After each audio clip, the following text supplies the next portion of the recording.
hello everyone आपलोक সকলোকে স্বাগতম জানাইছো মোৰ অন্য এটা নতুন ভিডিঅলৈ বন্ধু বান্ধৱীসকল অসমৰ জনপ্ৰিয় অভিনেতা অনিৰ্বাণ কলিতাৰ ভাল খবৰটো পালেনে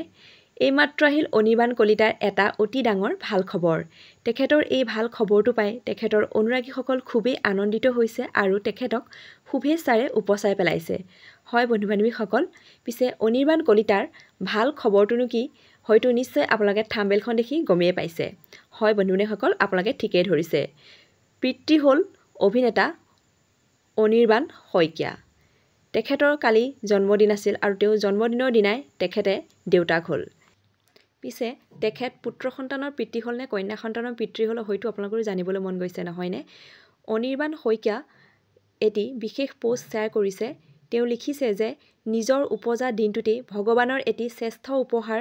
ছোৱালীৰ বাপেক হোৱাৰ সৌভাগ্য হল হয় বন্ধু বান্ধৱীসকল অভিনেতা অনিৰ্বাণ শইকীয়া আৰু তেখেতৰ পত্নী চিংকি সুমি তেখেত দুইজন এগৰাকী কন্যা সন্তানৰ পিতৃ মাতৃ হয় খবৰটো পাই সঁচাকৈ খুবেই ভাল লাগিল আৰু আমাৰ চেনেলৰ তৰফৰ পৰা তেওঁলোকলৈ বহুত হিয়া ভৰা শুভেচ্ছা জ্ঞাপন কৰিলোঁ আৰু কণমানি তুলো